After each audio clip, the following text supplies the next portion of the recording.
Les he dicho siempre que los programas fuera del aire, los programas fuera del aire son muy, muy interesantes. Qué placer y qué privilegio tener como primer invitado central, ¿verdad? Especial ya, en una entrevista formal y extensa, a una persona que particularmente admiro bastante. Sé que es el espíritu de todos mis compañeros y compañeras de panel, que tiene una trayectoria de servicio a la sociedad dominicana que se ha granjeado a través de esta el aprecio de los jóvenes de este país. Cuidado ahí, midan ahí, el aprecio que los jóvenes le tenemos a Guido es importante, y además tiene ahora labores muy relevantes en un área que cada vez más toma mayor principalía dentro del quehacer humano, que son las telecomunicaciones. Tenemos al doctor Guido Gómez Mazara aquí en el rumbo de la mañana, presidente del Consejo Directivo del Instituto Dominicano de Telecomunicaciones. Bienvenido, Guido. Buenos días, placer, mis mejores deseos para ustedes. Muchas gracias. En este programa yo tengo muchos amigos, amigas. De verdad es un placer compartir con gente que tiene ya muchos años conmigo. El caso de José, que nos conocemos hace muchos años. No tanto, pero éramos jugadores, éramos malos jugadores de baloncesto. Una liga. Tú mejor que yo. No, pero verdad es un placer compartir con ustedes. El placer es nuestro, Guido. Nos gustaría iniciar de manera general esta conversación conociendo sobre lo que has encontrado a tu entrada al Indotel, cómo recibes la institución y cuáles han sido los principales retos en estas primeras semanas de gestión. Un gusto. Miren, yo tengo también el privilegio de tener a un ex incumbente aquí a mi derecha, que es José, de destrezas profesionales y competencias fuera de discusión. Lo que yo primero debo decir es que desde el punto de vista de la herramienta legal que caracteriza el desempeño de Indotel, evidentemente la ley luce obsoleta. Yo le voy a dar solo dos referencias trágicas. La ley hoy vigente, no habla de internet y tiene la palabra fax. Para que ustedes vean qué ha pasado con una institución que debería actuar acorde con un marco legal. Frente a eso, la evolución de los acontecimientos en materia tecnológica nos han colocado en el siglo XXI, pero repito, hay un rezago en lo que concierne al ordenamiento legal. En el caso específico de las estadísticas, yo pienso que la gente que hace política pública debe hacer un mayor énfasis en los temas estadísticos, porque eso nos acerca más a la objetividad.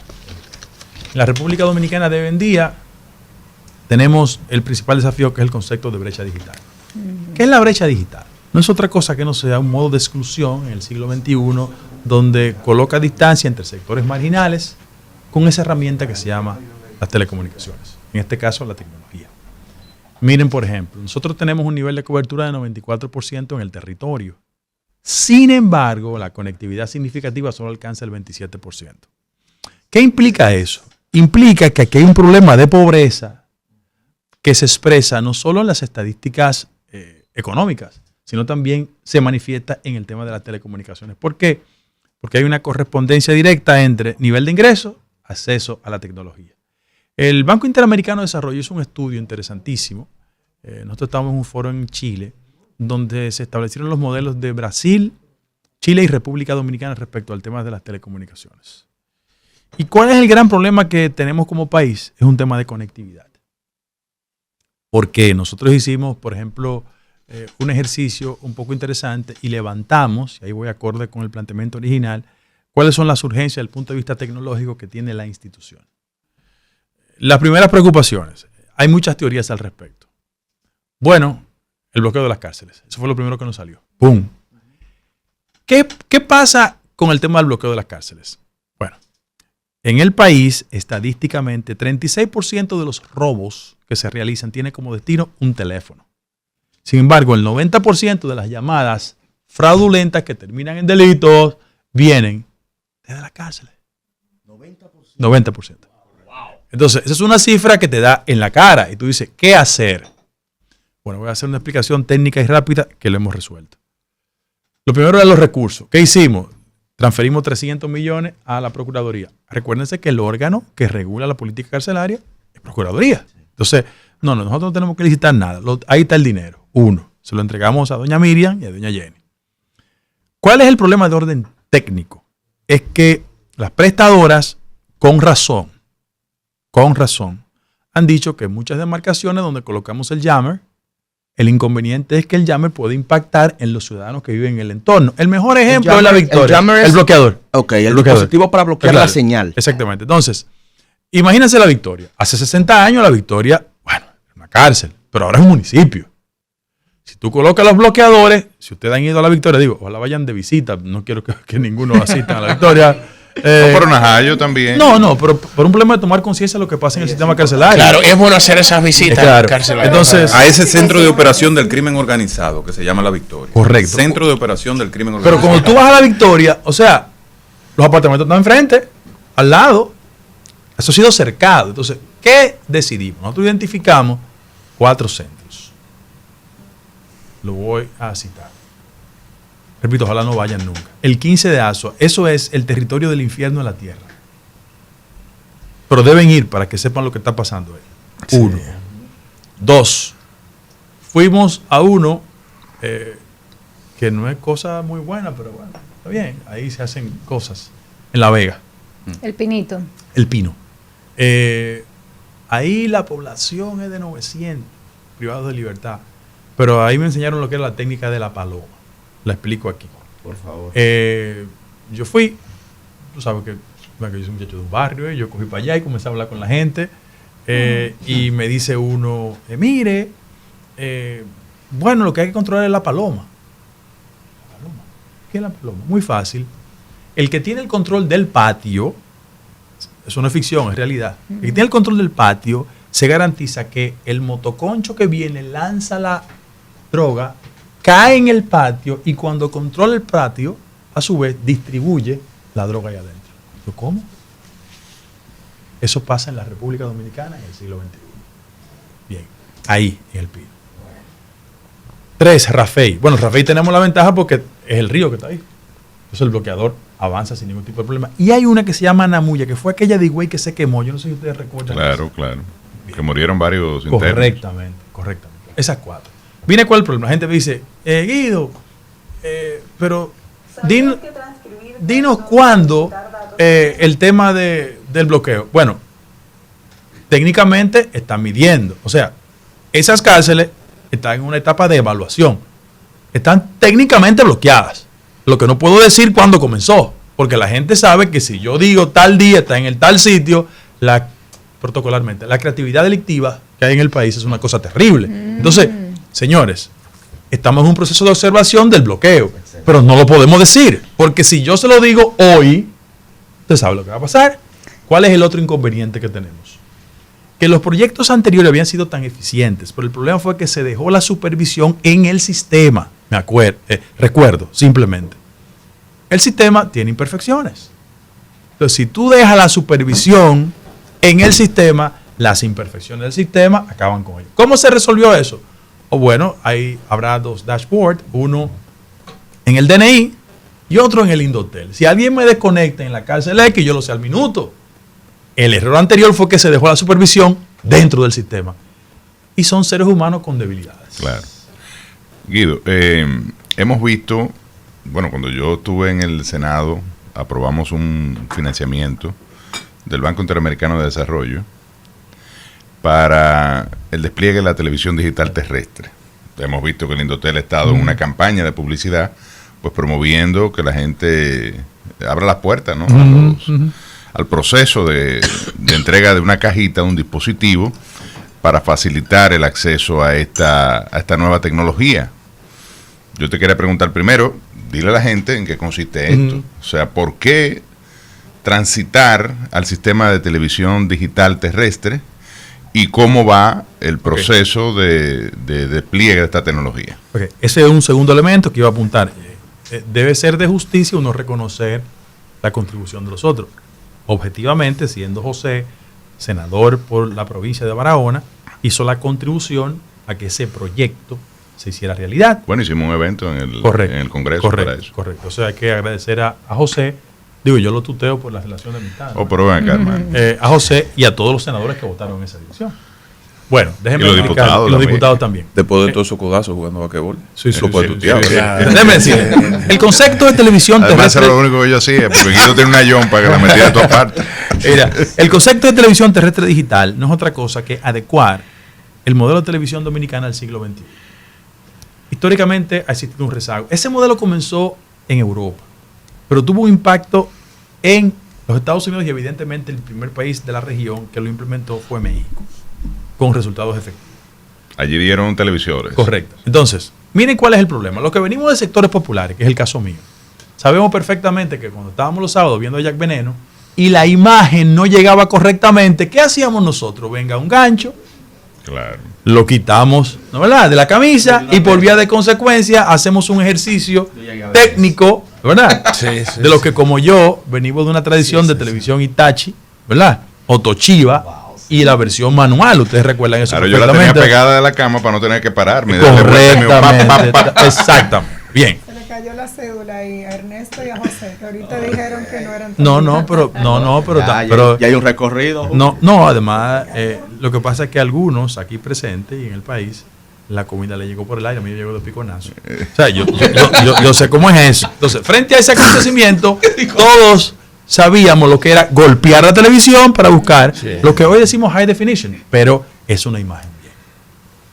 ¿En qué consiste esos tres elementos? La televisión terrestre digital. En primer lugar, el concepto de high definition, el concepto de doble canalidad, y eso mejora sustancialmente el espectro. La gente tiene una imagen buena.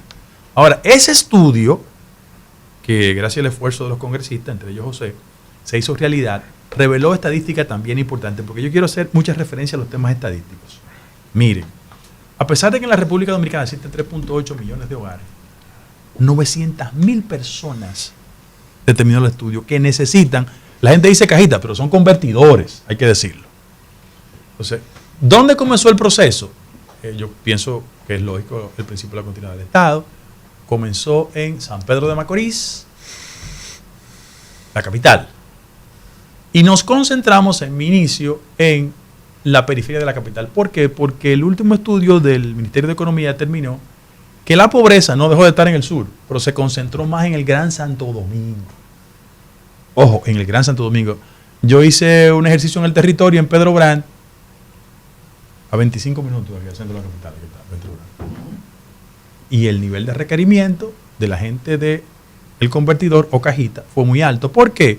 Porque en la exclusión social, cuando tú le pones el dilema de una televisión moderna o comer, ¿qué tú crees que van a hacer? Comer. Bien. Entonces, frente a eso, el convertidor o cajita se ha distribuido. Ahora estamos en Santiago de los Caballeros. Pero Guido, quizás es bueno antes de entrar en eso, explicarle a la gente que nos escucha por qué hay que desarrollar este proceso. El tema de la liberación del espectro y por qué, y en qué va a beneficiar eso en términos de acceso a tecnología más avanzada y demás. No, yo pienso que lo más importante de todo esto, en términos sociales, que es mi carga, ¿no es verdad? Porque la gente dirá, ahí se están gastando 100 millones de dólares, ¿para qué? No. O se van a gastar dentro del proyecto de préstamo. Lo primero y más importante de mi punto de vista es que eso no deje en el rezago a sectores socialmente excluidos. O sea, eso permite que los ciudadanos con escasos recursos, bajos ingresos, tengan la posibilidad de acceder a ese mundo digital del siglo XXI. Porque ahí vuelvo al concepto de brecha. En la distancia entre los que tienen la oportunidad de las herramientas tecnológicas y el resto que se queda en el rezago. Y hay un tema muy importante en ese estudio que se hizo, José, que yo quiero recordar. Miren, en los sectores bajos, ojo, el 61% de esa gente ve ese modelo de televisión.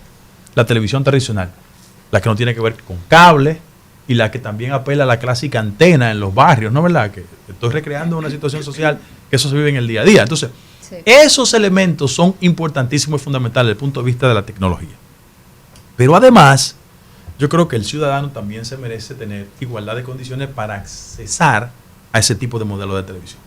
Yo quería hacer un apunte que vale la pena, porque eso implica una adecuación de las estructuras televisivas del país. Los canales tienen que adecuarse, tienen que hacer una inversión y han ido avanzando. En el caso específico de lo que estamos haciendo ahora, no hemos concentrado en el Cibao porque había un orden. Primero era el este, la capital, el Gran Santo Domingo, y ya estamos en el Cibao. Hay 92.000 que se van a distribuir en el Cibao. Hace rato que están en ese proceso. Y la última etapa es el sur. No porque estamos excluyendo al sur, sino porque en el orden, no, como siempre, el sur pusieron el sur. No, en la conectividad comenzamos en el sur, con 67 comunidades comenzando en Bochío. Pero tiene que ver con densidad poblacional, más o menos el orden. Tiene que ver con la evaluación que se hizo en función de los requerimientos en todo el territorio nacional. Porque ciertamente ahí están las provincias más pobres. Exacto, y los niveles más bajos de conectividad, que creo que están en Elías Piña.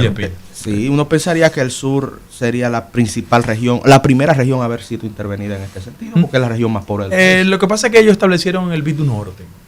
Entonces yo quiero llegar con respeto al orden establecido. Parecería ser la región más pobre del país, porque Monteplata y el Seibo también entran dentro de esa categoría. Pero si el concepto de pobreza en función de las cifras estadísticas, el último estudio que hace el Ministerio de Economía determinó que la gran pobreza es en el Gran Santo Domingo, que está concentrada, en un 34%. En términos demográficos, evidentemente, hay una mayor población. Claro. Estamos hablando de que la provincia de Santo Domingo tiene 3 millones de habitantes. Correcto. O sea, es más de un tercio de la población nacional. Correcto. Entonces, eso es importante. Yo le quiero decir a las personas que la distribución es gratis, porque los dominicanos somos muy creativos. Sí. Entonces, hemos hecho énfasis en las poblaciones frágiles. Hay toda una estructura del Indotel distribuida en los barrios. Por ejemplo, los adultos, ¿verdad? Yo no quiero que nadie se sienta aludido aquí porque no es el caso. Pero ustedes saben que en la dinámica productiva, en los sectores más pobres, siempre al abuelo, a la abuela, a la madre, lo dejan solo en el hogar. Entonces hay un proceso de asistencia del personal de Indotel y de las personas que tienen algún nivel de discapacidad. Vamos bien y la proyección es que en diciembre, José, concluyamos todo el proceso. Guido, a mí me parece loable el enfoque de Estado y el enfoque social que usted ha mostrado con muchas de las iniciativas de este tipo. Gordo, calvo. No, una señal de respeto. No me refiero, pero los gorditos y calvos. Se sintió identificado el hombre. ¿Qué pasó ahí? Debió comenzar con Don Guido. Don Guido. Me lo aguanté, casi lo digo. Entonces, también otra cifra que usted ha mencionado es la de que el 78% de la población dominicana no tiene acceso a conectividad confiable, de calidad y asequible, ya no en tema de televisión, sino en tema de telefonía. Y una de las razones que ha planteado es la falta de competitividad para un sector que está dominado por empresas privadas, pero que efectivamente tiene una función pública social. Quien no tiene acceso a Internet hoy está excluido de la vida pública, de poder incluso trabajar, de poder ser un ciudadano consciente. Entonces quería preguntarle, yo pienso en el ejemplo de un país como Bolivia, que en el 2008 durante el gobierno de Evo nacionalizó la empresa telefónica estatal que había sido privatizada en los 90, al igual como pasó aquí, y que logró reducir el costo de las tarifas de acceso a Internet hasta en un 80%. Es un dato que impresiona y yo pienso en la realidad dominicana, donde los sectores de menos ingreso gastan una proporción significativa de sus ingresos en el costo tan alto que tiene el acceso a Internet. Usted ha planteado la posibilidad de atraer nuevas empresas al sector privado. Eso me parece positivo porque aumentaría la oferta y la competitividad. Me pregunto, ¿cómo ve la posibilidad o si cree que sería factible que el Estado dominicano vuelva a entrar en el sector, ya sea con una empresa propia o con una empresa semiestatal? Ok, vamos por parte. Miren, hay una propensión histórica en el país, no de tu generación, de querer importar químicamente fenómenos que han sido exitosos en otras sociedades. Y yo voy a apelar a una frase histórica de un líder que nunca fue mío, de Balaguer. Balaguer decía que cualquier país se parece a este, pero este país no se parece a ninguno. Frente a eso, yo debo decir lo siguiente. En la República Dominicana, el fortalecimiento del sector de las telecomunicaciones, con sus virtudes y defectos, es el resultado de la iniciativa privada. Qué bueno. Y el impacto que tiene en el sector es evidente. A mí me ha tocado gestionar el Indotel en el marco de un proceso de decrecimiento del sector de las telecomunicaciones. No obstante eso, yo reconozco que cuando el Banco Central hace un cálculo anual respecto de la relación entre el sector transporte y telecomunicaciones, ahí se expresa cómo andamos en el PIB, cómo generamos empleos directos e indirectamente. en el sector de las telecomunicaciones hay una fase de tercerización del empleo, por las características del sector. Sin embargo, debo decir lo siguiente. No obstante la existencia de ese sector de las telecomunicaciones, es importante abrirla para que venga cualquier compañía, cualquier capital, y sobre la base de esa apertura genere competencia, calidad en el servicio, mucho más eficiencia. Hay una empresa, y yo lo digo formalmente porque yo no tengo nada que esconder, que es Vietel, que es una empresa de origen vietnamita, que se ha desarrollado en América Latina, tiene una inversión en Haití y ha hecho todo el esfuerzo de invertir en la República Dominicana. Nosotros tuvimos no sé si José tuvo la oportunidad de ir al Mobile World Congress, que se hace en Barcelona todos los años, un impacto significativo. Y bueno, yo recibí cuando fui presidente de Indotel a Vietel, que vinieron con funcionarios del gobierno vietnamita, en ese momento coordinados por el inefable Miguel Mejía, que es una especie de promotor de Vietnam. Y le bueno, metió una cosita ahí. Le metiste una cosita ahí. Claro. Presentaron su interés de venir a la República Dominicana. Sí, estamos en eso. Solo hay una fase que hay que saltar, pero estamos en eso. Ahora, déjame decirte por qué yo no estoy de acuerdo con la intervención del Estado. Porque yo creo que un sector como el de las telecomunicaciones, que ha demostrado ser vigoroso por la iniciativa privada, el rol del Estado es lo que consigna el Indotel en la ley. Ser el órgano, el observador, el regulador, la instancia que coloca distancia entre los actores. Ahora, ¿cuáles elementos han sido positivos? Yo creo que el de más impacto social ha sido el resultado de una sentencia reciente del Tribunal Constitucional y del TCA, que tiene que ver con el roaming nacional. Me explico. A veces uno habla en un lenguaje técnico que no lo entiende nadie. Y yo trato de aplatanar los conceptos. Había un escritor intelectual, creo que fue el profesor de tu papá, que se llamaba Dato Pagán Perdomo, un historiador académico. Dato. Que dice que don Dato conoció a Jean Paul Sartre, según él. Decían que Dato era tan narcisista que cuando hablaba torcía la boca para escucharse primero. Entonces, y mentiroso patológico. Sí. Entonces, la gente que habla en un lenguaje técnico habla para sí mismo, no habla para el ciudadano. Entonces yo quiero traducir eso en el interés del ciudadano. ¿Qué es el roaming nacional? Bien. Es una decisión del Tribunal Constitucional. Y nosotros la recibimos como personas obedientes a esa decisión. Y que dos empresas del sector privado estuvieron litigando. Pero hay una ganancia de causa. ¿Qué es el roaming nacional? Cuando la empresa X no tiene una plataforma desarrollada, un despliegue, en un punto del país, le hace miches, y usted viene en su vehículo y se le picha la goma, ¿verdad? Usted se queda fuera del servicio. ¿Por qué eso pasa? Eso pasa porque su empresa no tiene la inversión ni el despliegue. Y por vía de consecuencia usted se queda desconectado. Con la gravedad de que se te picha la goma a las 6 de la tarde, puede pasarte cualquier cosa, hasta por un tema de seguridad. ¿Qué dijo esa decisión? Lo siguiente. Toda empresa que tenga el despliegue establecido tiene la obligatoriedad de transferir el servicio de manera automática. Es decir, ya nadie se va a quedar sin forma de conectarse. Es una decisión del tribunal que nosotros respetamos, aplaudimos y que contribuye socialmente a que todos los usuarios, porque al final de la jornada la tarea de nosotros es tener un usuario satisfecho. Claro. Entonces, ese es un tema que está resuelto. Nosotros felicitamos al Tribunal Constitucional, el Tribunal Superior Administrativo, porque somos respetuosos de la ley. Entonces, ese es un tema fundamental. Eso se empieza a aplicar ahora. Correcto. A partir de esa sentencia. Correcto.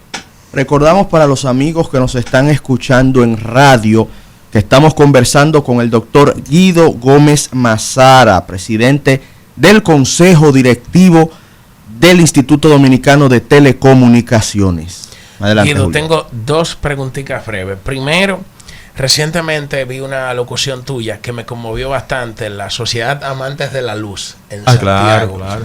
donde el Indotel inauguró una sala digital. A mí me gustaría que nos aplatanes lo que significa esta sala digital. Pero esa fue una que él hizo en inglés o otra que hizo en francés. No, esa la hizo en español. Esa la hizo en español. Okay. Y con mucha sustancia. No, pero lo del inglés fue porque era una actividad de la Embajada Americana. No, pero muy bien. Entonces, eso significa que tenemos un presidente de Indotel preparado y que es multilingüe. Tú vas con la preguntita, vamos con eso ahora. Y la segunda es el evento que está desarrollando Indotel en este momento con en UNIBE sobre los desafíos del periodismo en el siglo XXI. Desde Indotel, ¿cuáles son esos desafíos que ves? La Sociedad Amante de la Luz es un símbolo histórico de la lucha en la República Dominicana.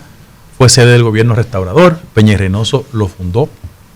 Pero además hay un acontecimiento en el país que la gente se olvida. Ese fue el primer esfuerzo de conspiración donde Juan Isidro Jiménez Grullón fue apresado porque le colocó una bomba en 1934 a Trujillo. Entonces eso ha sido siempre un foro cultural de mucho impacto en el país. Y cuando llegamos, Carlos Manuel Estrella, me llamó, que es un periodista muy interesante de Santiago, bueno, de todo el país, y me dijo, mira Guido, ¿cómo es posible que aquí la biblioteca no esté las expectativas del siglo XXI? Y digo, ok, Carlos Manuel, no hay ningún problema, dime qué es lo que hay que hacer. Y bueno, le dimos un barniz digital a ese esfuerzo, le designamos el personal porque yo creo en eso. O sea, el texto como forma está desapareciendo. Yo no sé cuáles son las edades de sus hijos, pero a la menor, pero a la menor mía, porque yo tengo la condición de padre y abuelo, entonces la menor mía tiene 12. No hay forma de yo darle el libro. Yo le bajo el libro. Sí. Para que ustedes vean.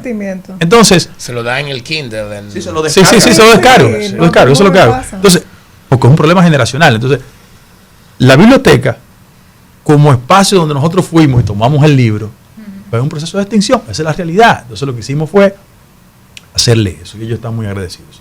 En el caso de UNIBE, miren lo que pasa. Yo creo que cada quien llega a una institución y que respete los marcos, ¿verdad? Le da un barniz de carácter personal. Le pasó a José cuando fue, me pasa a mí, al que venga. Miren cuál es el problema. Es una crítica que la voy a hacer aquí porque yo tengo sentido crítico. A mí un decreto no me va a cambiar mis convicciones. Miren. Los medios de comunicación en el siglo XXI son herramientas que cuando esos recursos tecnológicos no se orientan en la buena dirección, construyen una red de perversidades que termina afectando el modelo periodístico, que fue la esencia de la invitación a Cebrián, pero sobre todo son instrumentos de desestabilización democrática. ¿Quién no reconoce que el fake news es una modalidad conspirativa? Es una realidad, está ahí, yo no me lo estoy inventando. En ese mismo orden, ¿quién nos reconoce? Y es una de las críticas, les recomiendo, si no lo han leído, un trabajo que hizo Cebrián, se llama El Fundamentalismo Democrático. Búsquenlo. Wow. El fundamentalismo democrático. Una de las tesis de Cebrián. Excelente. Excelente, ¿no? Entonces, ¿cuál es el problema? Que el tiro del clic ha reducido la calidad del producto informativo.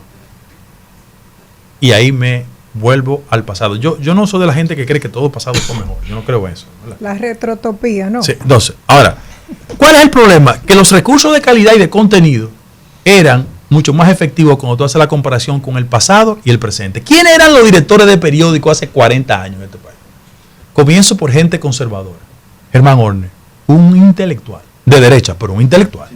De derecha, pero un intelectual. Herrera. Señores, yo soy mayor que todos ustedes, pero aquí existió... Hasta que yo. No, evidente. Yo soy mayor que tú. Pero, por ejemplo, aquí en el periódico Nacional, en una época de mucha dificultad, Freddy Gatón Arce era el director del periódico. Un intelectual, académico, poeta. Además son muchos los humildes de mi pueblo. Yo escribí sus nombres sobre los muros, pero no los recuerdo. Yo levanté su corazón de la calcoma y el olvido, pero no sé dónde quedó la sangre coagulada. Y si vino un familiar alguno a sentir la mancha que había sobre el duro tapiz de la noche. Además son muchos los humildes de mi pueblo. Yo escribí sus nombres sobre los muros, pero no recuerdo. Eso lo escribió Freddy Gatón Arce. O sea, ser un director de un periódico. Salvando la distancia. Yo creo que ustedes tienen que acompañar. Que aquí la vaciedad es la regla. Y el clic y la fascinación por el like ha sustituido la calidad del producto informativo. Esa es la verdad. No importa quién se ponga guapo. Sí, a propósito de eso, Guido, me comentaba ayer, no es una pregunta, sino es a decirle algo sobre lo mismo que le está hablando. Adelante. Que te veo nervioso. A propósito de eso, ayer me comentaba un dueño de medios de credibilidad de este país, que ahora él va a poner una plataforma para buscar likes y views. Sí. Yo le dije, ¿cómo tú vas a hacer eso? O sea, cuando ya tú eres una persona que tienes una reputación. No, porque esta es la Los sociedad del likes y los espectáculo, views, como dice Vargas Llosa. pero Entonces, eso- la gente está más fascinada por la forma que por el fondo. Pero eso es por los patrocinios. No, Sí, mira. porque el Estado está patrocinando muchos medios así, medios vacíos, lamentablemente. No. Oye, O sea, comunicación en el histórico, vacía, no medios, pero la vamos a publicidad generalizar. oficial, en el histórico, la publicidad oficial, y nadie se siente libre de esa materia, ha contribuido a hacer de los medios de comunicación caja de resonancia de las políticas oficiales. Eso ha pasado. Pero eso no me lo inventé yo. O sea, Es penoso. Quien leyó 1984, ¿verdad? Sí, de George Orwell. Orwell. O sea, el ministerio es el ministerio de la verdad. O sea, es una... Y yo entiendo la lógica de los medios de comunicación, pero el producto, que fue el planteamiento esencial, ha decaído. La gente aquí no hay una cultura de la lectoría. Y eso es grave porque tú no puedes perfeccionar el modelo democrático sin gente con las calidades ni la competencia. Oye, Pero ahí viene el escúcheme, tema de aquí hay gente que hace opinión. Vamos a comenzar con la clase política. Aquí hay gente en la clase política que piensa con faltas ortográficas. ¿Qué Y piensas? aquí, con faltas ortográficas. Y aquí hay gente que hace opinión. Claro que sí. Mira, acuñado eso de Guido. Y aquí hay gente que hace Yo opinión pensaba en los medios. que era de Aquí hay él. gente que hace opinión en los medios. Mira. ¿Qué dice Aiga? Entonces tenemos un problema. No estoy hablando de mi condición de político. No, es así. Es que la calidad del producto está afectada. Guido, en tu enfoque como presidente de Indotel, tú resaltas algo que, digamos, te ha acompañado siempre, que es el enfoque social de la gestión. Caminando por los barrios de la capital y por zonas no agraciadas del país, me doy cuenta que la señal, por ejemplo, en Capotillo, en La Sursa, en Domingo Sabio, no tiene la misma calidad que la que tiene en el polígono central. Eso evidentemente responde a una realidad de mercado. Aquí en el centro hay más cotizantes a las telefónicas. Pero técnicamente 5G y LTE no existen en esas periferias. Tú te vas a zonas como Monteplata, El Ceibo, tampoco hay acceso a esa red de calidad. En los últimos años, en los años de la digitalización, el Estado Dominicano, en vez de liberalizar el sector, reducir los impuestos, estimular, mejorar el fondo para las comunicaciones, ha hecho todo lo contrario. Una carga enorme al sector en términos impositivos y llevarse al presupuesto nacional el dinero para el desarrollo de la infraestructura en los sitios donde el mercado no funciona, por decirlo de alguna manera. Tu visión sobre eso. Ok. Yo no favorezco políticas impositivas en el mundo de la tecnología. Por el contrario, yo pienso que es un obstáculo grande, que tenemos que lidiar con eso. Sin embargo, los impuestos son muy altos en el Sí, sector enorme. pero lo reitero. El 10 más el 18, pero el yo- Son impuestos 28%. progresivos, pero que yo- al final a quienes más caro le salen es a la gente. Pero yo lo quiero que no tiene. reiterar. Yo no favorezco una política impositiva en ese sector. Por el contrario. Sobre todas las cosas porque eso nos coloca en una situación de desventaja respecto a otras sociedades. Segundo lugar, si tú vas a la ley, tú te darás cuenta que nosotros no podemos imponerle a la prestadora de servicio el diseño de su política de inversión. Ellos tienen evidentemente que invertir donde hay un nivel de rentabilidad. Correcto. Bueno, pero Lo que- la sentencia del que usted mencionó del Constitucional un poco viene a regular eso. Sí, en que esa se obliga a dirección, invertir. pero él se refiere a aspectos de garantizar calidad en el servicio en sectores mucho más frágiles. No solo cobertura, ¿Qué yo sino creo? calidad. ¿Qué yo creo? Ya. Nosotros hicimos un primer experimento. Y digo nosotros porque es parte de mi gestión. Nosotros llegamos y comenzamos, y ahí el sur sí fue identificado inmediatamente. Y definimos una política de inversión en 67 comunidades en el sur. Tuvimos como punto de partida Bochillo. Invitamos al presidente, él fue. Le dije, mire presidente, porque usted ve lo importante que es. Inclusive le voy a mandar una relación de cómo se ha incrementado el acceso a internet. Que ayer me hicieron el estudio. Lo siguiente, nosotros nos colocamos ahí en Bochillo y diseminamos 67 localidades. Póngase a pensar, un muchacho de Tabar, qué sé yo, Tabar arriba, Tabar abajo, Tabar arriba. Hasta que nosotros llegamos y le conectamos, él no sabía lo que era Netflix. Para que ustedes vean el rezago que hay entre la Ahora, sociedad en que sí, vivimos nosotros y la realidad de allá. Sí. Bien, Wow. uno.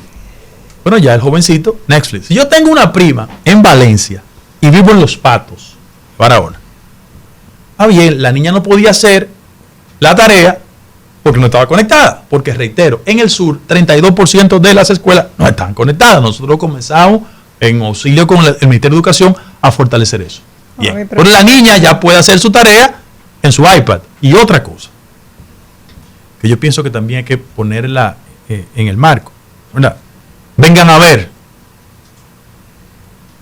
Yo casi estoy aprendiendo a hablar como hablan ellos. Que hay poca cosa que ver. Vengan a ver.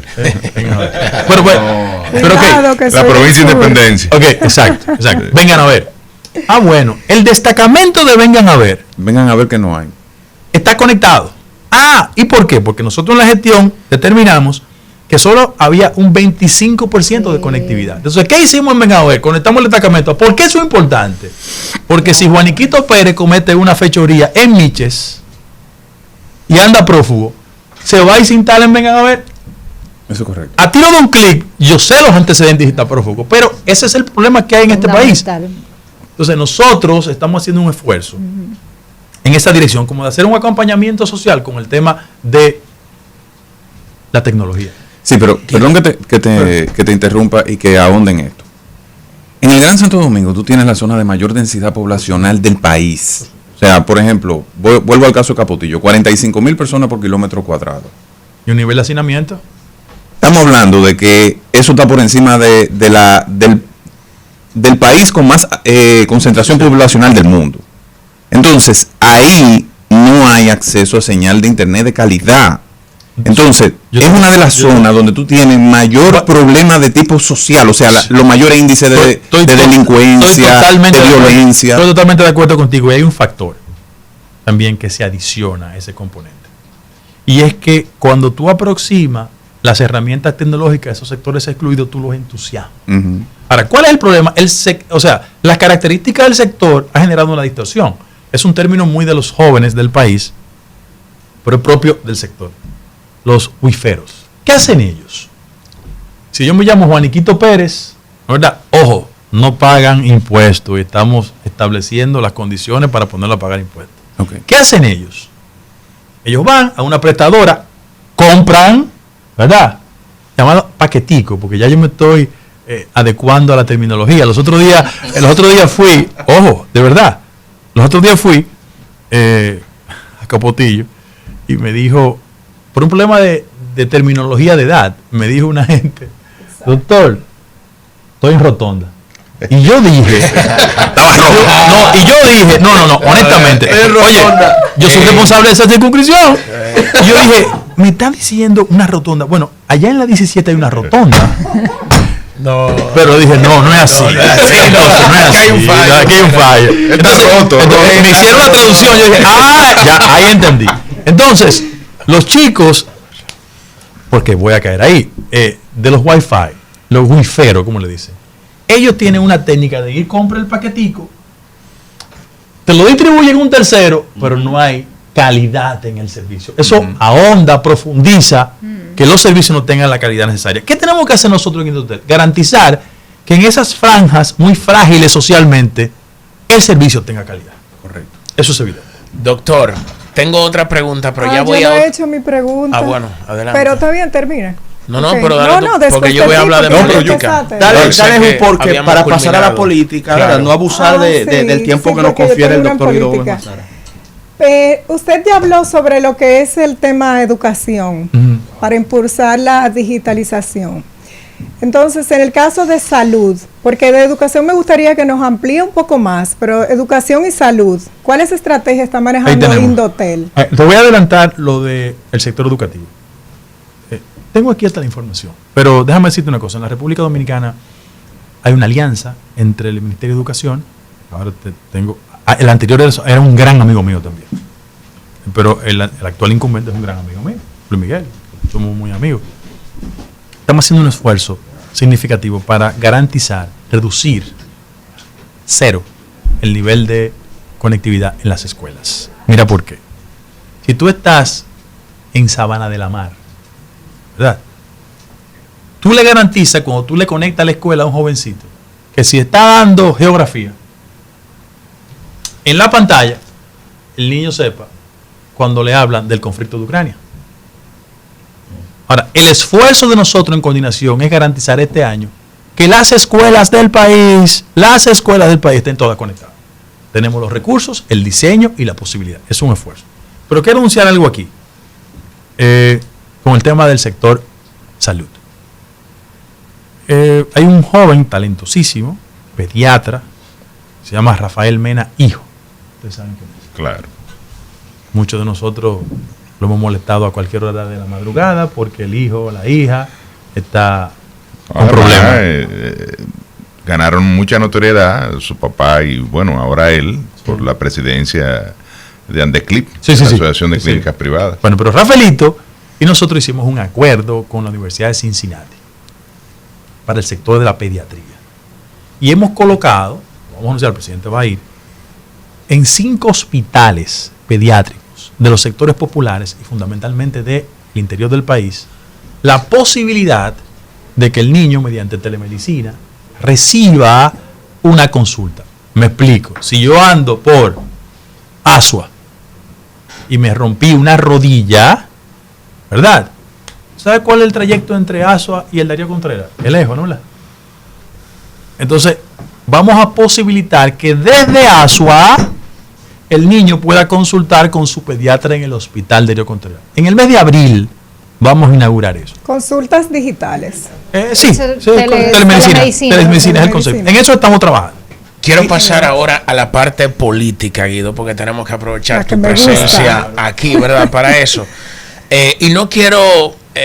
Oye, conmigo no hay tema prohibido. Yo sé, pero yo no me quiero meter. No me quiero meter en tu intimidad, pero se están revelando sueños. ¡Púnchalo! Se están revelando sueños y recientemente la vicepresidenta reveló uno de sus sueños, que es subir las escalinatas del Palacio Nacional. Quisiera conocer cuál es el sueño de Guido Gómez Mazara, o sea, cada vez que me hablan y qué opinas sobre eso. De esos sueños políticos, yo me recuerdo a un anuncio de Corporán.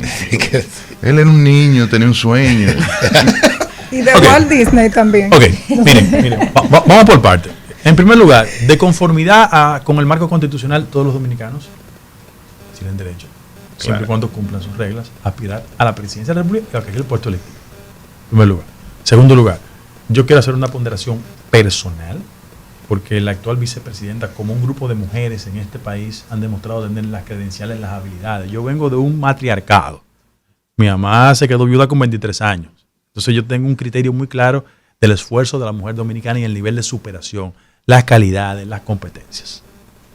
Yo lo que quiero es ser coherente. Yo he dicho, y lo repito en este programa, que nosotros en el PRM tenemos que asimilar las funestas experiencias del viejo partido. Exacto.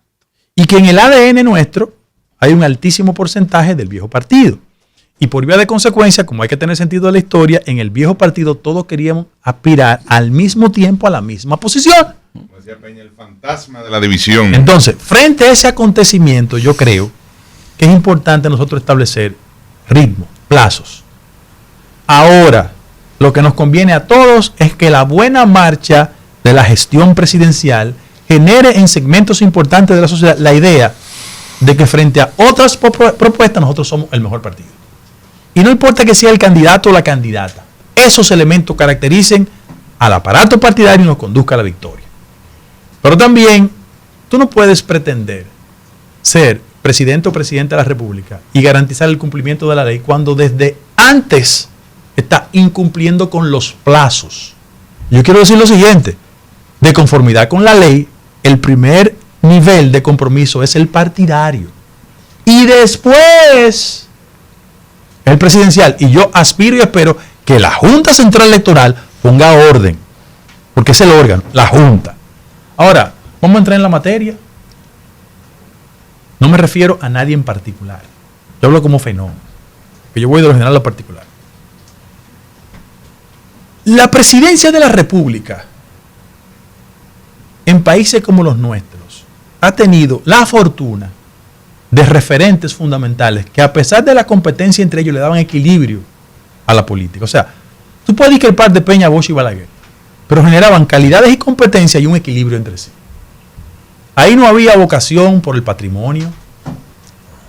Ahí no había fascinación por otra cosa que no sea la vocación de servicio. Tiempo y espacio.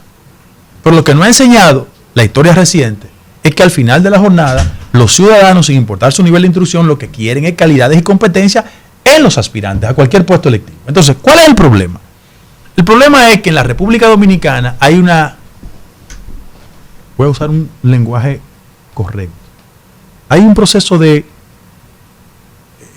vaciedad, donde cualquier persona siente que tiene las competencias para ser presidente de la República. Ojo, todo el mundo puede aspirar, pero todo el mundo no tiene las competencias del lugar. Entonces, frente a eso, hay factores que han contribuido con eso, y ustedes tienen una culpa, los medios de comunicación. La gran culpa la tenemos en la clase política, en los partidos políticos, donde la fuerza del dinero ha sustituido las ideas. Sí. Y por vía de consecuencia, cada quien que se siente con 3 pesos cree que puede ser presidente de la República, Sí. no por lo que piensa, sino por el bolsillo. Y peor aún, franjas económicas de la República Dominicana que ya no guardan las formas y sienten que tienen que posicionar al suyo. Y eso está afectando el modelo democrático. ¿Tú sabes por qué? Porque por la fuerza de la manipulación está construyendo un relato, no del que la gente quiere, sino del que le van a imponer. Frente a ese acontecimiento, que yo creo que hay que volver a las formas donde la competencia sustituya esas herramientas. Mira, tú pones al 95% de la gente que en este país aspira a ser presidente de la República, de todos los partidos, y tú le dices, su base cultural, ven, usted leyó La Madre, usted leyó Taras Bulbas, los hermanos Karamazov, bien, en toda la historia del pensamiento pesimista de la República, usted conoce a José Ramón López, usted leyó, bien, otra cosa, usted tiene fascinación por textos que han sido fundamentales y transformadores en la historia del pensamiento administrativo, usted leyó Reinventar el Gobierno, de David Osborne, no tienen una base cultural. Ellos tienen una estructura mediática fundamental que los va posicionando. Y ustedes tienen culpa de eso. Pero, ¿tú sabes por qué? Quiero decir porque algo. Déjame terminar. Porque el peso específico de la calidad no aparece como una regla de requerimiento. Hay un posicionamiento en función de la inversión. Exacto. Los funcionarios aquí no somos eficientes porque es por la inversión publicitaria que va posicionando y genera un nivel de complicidad en los medios de comunicación. Oye lo que te quiero decir. El 90% de la gente que dice que aspira a la presidencia de la República en este país, tú le quitas la nómina y no pueden ir de aquí al Conde. Entonces son problemas que hay en la forma de hacer la política en la República Dominicana. Al final de la jornada, no, yo no lo digo contra nadie. Yo como mi partido tiene que asimilar las experiencias de los otros. Claro. O sea, ¿cuándo la fuerza del dinero ha sido un factor que determina el éxito de la gente? ¿Fue con Donald Rí? No. ¿Fue con Jacinto? No. ¿Fue con Carlos Morales? No. ¿Fue en el viejo PRD? En el mío. ¿Fue con Narri? No. ¿Fue con Camilo Lluveres? No. ¿Fue con Miguel Vargas? No. ¿Fue con Gonzalo? No es el dinero, es el talento. Ni con Abinader. No, es que Abinader, óyete, es que Abinader no gana las elecciones por su patrimonio. Exacto. Abinader gana las elecciones en el año 2020 por el hastío ciudadano contra el PLD y porque el PLD se dividió. Eso es correcto. Sí. Esa es la razón de ser, no por el tema patrimonial. Ojo, más la segunda que la primera. Además, te digo una cosa, yo soy, oye, antes de Luis el presidente, nosotros somos amigos y nos decimos de todo. La división. Y yo le digo, mira, Luis, ¿con quién que estoy hablando? ¿Con el presidente? Ah, no, mira, el presidente. ¿Con quién estamos hablando? Con Luis, ven Luis. Luis no es dispendioso con su bolsillo. Al contrario. Luis no es dispendioso. O sea, olvídense de eso. No, y lo que tú estás diciendo es una realidad histórica. Aquí no hay en la historia de la República Dominicana ningún ministro de un gobierno actuante que haya llegado a la presidencia de la República. Imposible. Además, Bueno, hermano, Hipólito. confunden presupuesto con... No, antes, Hipólito fue ministro de Agricultura 78-82. ¿Y tú sabes cuándo llegó al poder? En el 2000. Claro. Otra cosa. Pero ¿cuánto? Esa era otra sociedad. Sí, claro. Otra sociedad. Otra. Oye, una cosa. ¿Cuánto empleo dio Leonel antes de llegar? Ninguno. ¿Cuánto dio Luis? Ninguno. Hipólito duró 20 años y Danilo se fue del gobierno. Eso no es verdad que los empleos hacen líderes. Eso no es verdad. Óyete, un político es trascendente cuando sus ideas impactan en la sociedad. Siéntalos aquí. Claro que sí. Siéntalo aquí y dile, estabilidad macroeconómica, calidad en el gasto, inversión extranjera, relaciones con inequidad social. No tienen dominio temático. Ese es el problema que tenemos. Y yo quiero pedirle a mis compañeros del partido, porque yo lo que soy del PRM, ¿verdad? Que hagamos el esfuerzo interno para construir una candidatura que descanse en la gestión de gobierno. Te digo una cosa. yo creo que nosotros no estamos invirtiendo el tiempo indispensable para defender los aspectos en materia de política macroeconómica que son defendibles. ¿Cuál es el argumento que usaban los contrarios de nosotros? No, que en el PRD no saben gobernar la cosa. Vamos a las estadísticas macroeconómicas para que tú veas. ¿Hay crecimiento? ¿Hay crecimiento? ¿No? Sí, 4.5%. ¿Hay control de la inflación? Sí, 3.1%. ¿Hay nivel de ocupación? Sí. ¿Qué ha pasado con? La gente podría atribuir que el sector de la remesa no es producto del gobierno, pero está ahí, como un elemento importante. ¿Y el turismo? Óyete, ¿dónde está el turismo? Vamos bien. Ojo, la inversión extranjera, 4.500 millones de dólares. O sea, hay elementos que hay que exhibir. Claro, la gente no toma el tiempo indispensable y no asume el compromiso de defender la gestión del gobierno. Yo me voy a dedicar a eso. Excelente, Guido. Dos preguntas finales ya para ir cerrando. Muchas gracias, Guido. Lo que quería decir es, Guido, que precisamente le comentaba a mis compañeros el otro día sobre un comentario que usted hizo, valga la redundancia, sobre aquellos candidatos que creen que es en microondas que se hace un candidato presidencial, que creyendo que tú coges la figura, lo entras en un microondas y tiene 3 comunicadores amigos y ya de ahí va a salir un candidato formado. No es así. Eso no hace presidente. Que escuchen esta entrevista, todo lo que ha dicho don Guido el día de hoy. No me diga don, mi amor. Y quiero hacerlo... pero ahorita dijo... Me pone gordo. Que no le digan don. Mire, don Guido, quiero hacerle una pregunta.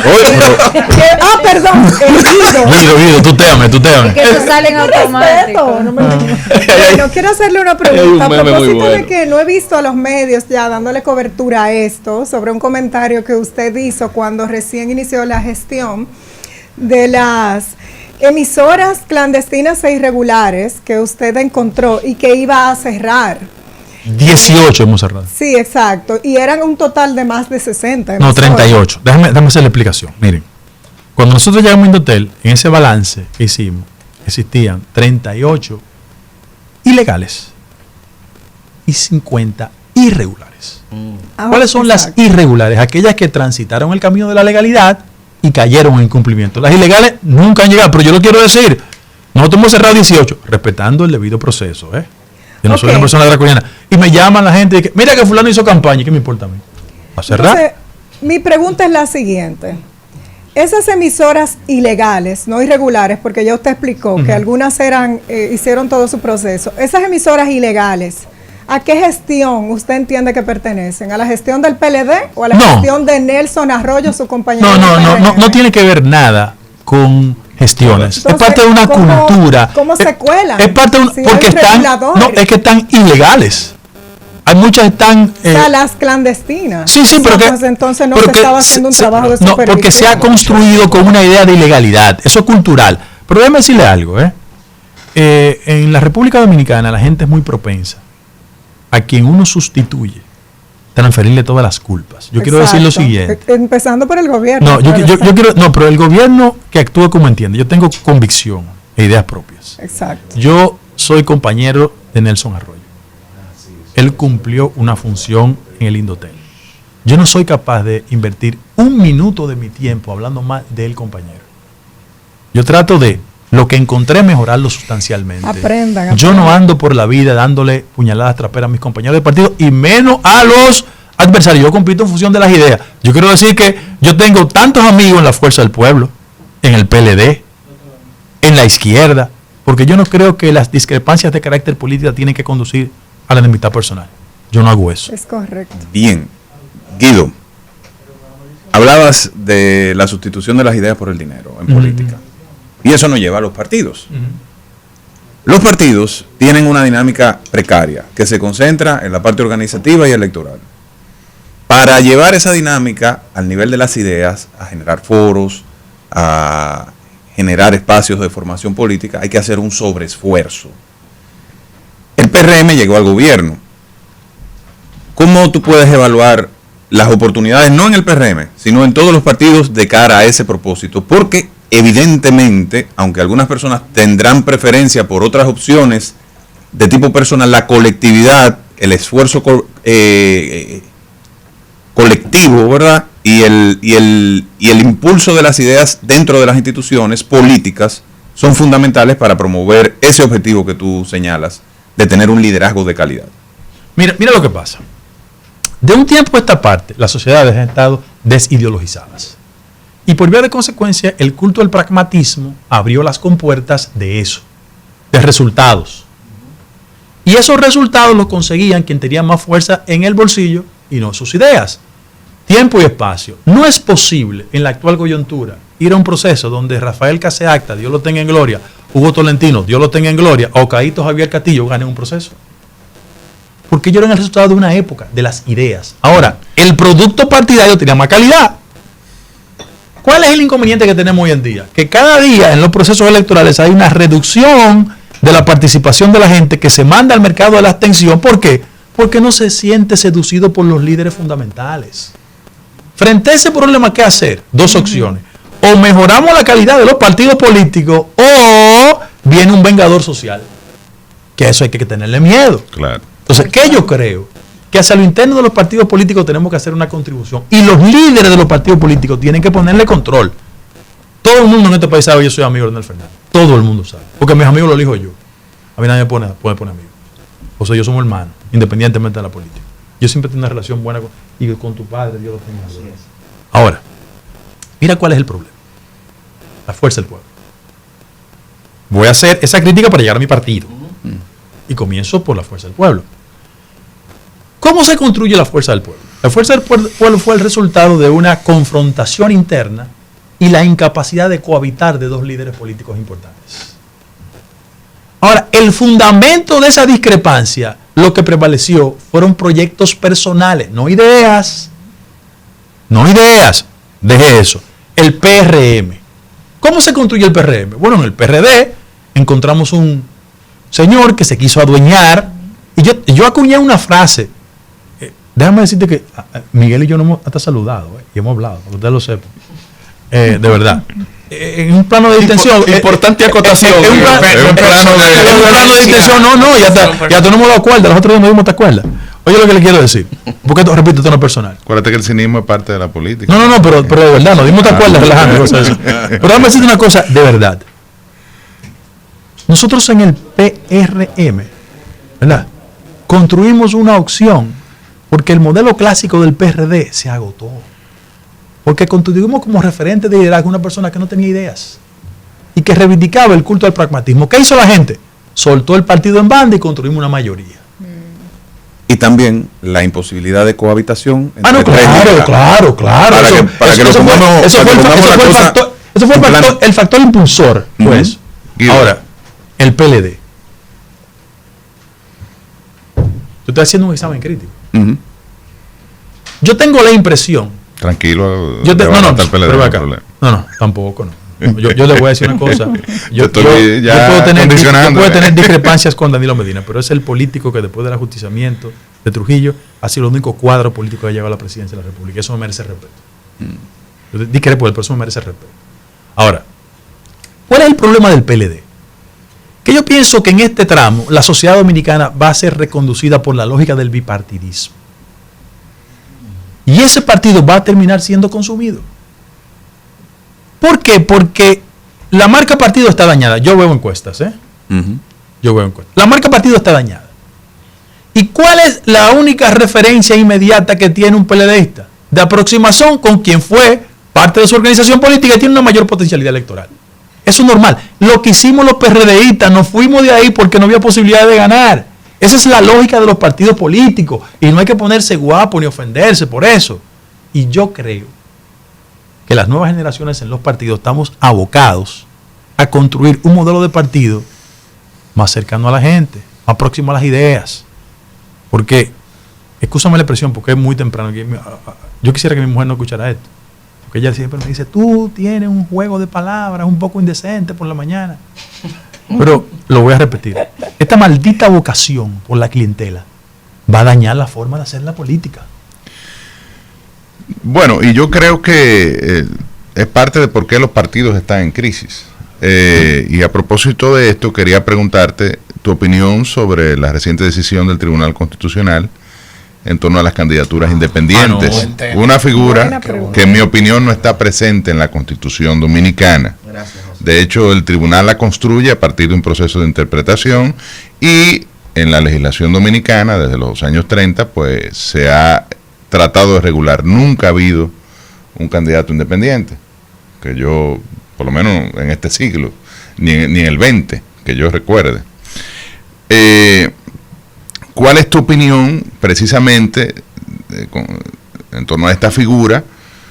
Porque yo creo que cada día menos los partidos tienen importancia para la gente. Estamos en la política de las figuras, y por eso un poquito lo que tú mencionabas hace un momento. El dinero ayuda a construir figuras. Condicionar a la opinión pública a través de los medios de comunicación ayuda a construir figuras. Los encuestazos, como se dicen, o se le ha dado en llamar últimamente, al proceso de condicionamiento de la opinión pública a través de, y no deje fuera las redes de sociales. Estudios y demás, las redes sociales. Esa es la nueva política, el mundo de la posverdad, ¿verdad? Entonces ya en ese contexto los partidos cada día menos, lamentablemente, en mi opinión, porque evidentemente son un instrumento importantísimo para regular precisamente el ejercicio del derecho de participación política. La libertad sin regulación es anarquía. Entonces, el ejercicio de la participación política sin regulación desnaturaliza ese ejercicio. Entonces, dame tu opinión con relación a este proceso. Y por último, brevemente, ¿aspira Guido a algún cargo dentro de el proceso de selección de nuevas autoridades partidarias? Me quitaste la pregunta. Quería cerrar con eso el año que viene, que tienen previsto elegir un presidente del partido y un secretario general. Y agrégale lo presidencial a esa preguntita. A que sea un proyecto presidencial de Guido. Y con eso cerramos. Bien, en primer lugar, yo creo que lo que valida la candidatura independiente es la ineficacia de los partidos tradicionales. Cuando la gente no se siente interpretada en los partidos formales, pone la vista hacia allá. Exacto. Esa ha sido la materia prima de los outsiders, que yo creo que la cura ha salido peor que la enfermedad. Claro. Ahora, en términos prácticos, los candidatos independientes frente a la realidad cuasi loca de la forma de hacer política en este país, yo me imagino a ese candidato independiente con la estructura electoral defendiéndole los votos frustrado en todo el territorio nacional. Eso es una locura. Pero bien, es una decisión y yo soy una persona respetuosa. Yo no le tengo miedo a eso, de verdad. Creo que hay que hacer un mea culpa en los partidos políticos porque eso anda ahí. Lo segundo, en temas de aspiración partidaria hacia la dirección del partido, no tengo ningún interés en los temas de dirección del partido. Yo lo que sí creo es que quien surja, el presidente de la República va a ser el presidente del partido. Sí, él va a ser el presidente del partido. Lo que hay que construir una secretaría general de un compañero o una compañera que se dedique 24 horas al partido. Y esa dualidad de funcionario y del partido, a mí nunca me ha gustado eso. Le he hecho la crítica a José Ignacio. Se la he hecho. Bueno, en el PLD decidimos estatutariamente que si tú eres secretario general o presidente del partido no puedes ocupar. En Opción Democrática. Claro, esas son cosas que se deciden en la oposición. Sí, porque en el poder. Y en tercer lugar, sobre una aspiración presidencial. Miren. Vamos a ver. Oiga lo que le quiero decir. Yo le saqué 61,000 votos a Luis Abinader sin nómina. Con el aparato del Estado actuando en contra mío. Tranquilo. Una aspiración presidencial no es un acto personal. No es colocarse el ego en un elevador. Es el resultado de coyunturas y circunstancias. Una vez a Juan Gabriel, Jacobo Zabludowski le preguntó sobre su orientación sexual de manera pública y él dijo, lo que está a la vista no necesita espejuelo. En el caso mío, virales. El caso mío, una frase histórica. Yo he dicho que yo voy a esperar los plazos. Hablar en primera persona nunca es elegante.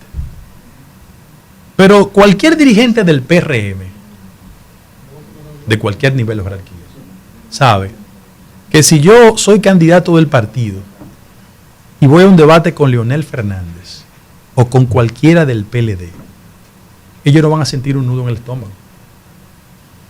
Yo tengo las ideas bien organizadas. Yo pongo las S donde van, las I es donde van. Y creo que al final de la jornada en la sociedad dominicana, el que sea candidato presidencial tiene que ir más allá de la lógica de inflarse por los medios de comunicación o ser correa de transmisión de grupos económicos. La gente tiene que expresar criterios e ideas para transformar una sociedad. Y yo no conozco a nadie que vaya a una biblioteca con 100 millones de pesos compre 100 libros y automáticamente se le inserta en el cerebro. Hay que tener formación, hay que tener adiestramiento, hay que tener capacidad para el debate, porque eso lo único que garantiza es una mejor calidad del modelo democrático dominicano. Y en su momento yo voy a tomar una decisión, pero todo el mundo sabe la decisión que yo voy a tomar. Ahora, hablar de eso ahora, una imprudencia. Bien. Muchísimas gracias al doctor Guido Gómez Mazara. Un lujo de entrevista. Finalmente, si aspirará o no a la presidencia el doctor Guido Gómez, se lo dejamos a la historia, a los movimientos sociales, a las fuerzas del destino. Pero lo que yo sí sé es que esta fue una entrevista presidencial. Ustedes me dirán. Gracias, amigos y amigas, por haber estado acompañándonos en esta entrevista. Continúen con el rumbo de la mañana, porque aún hay mucho más.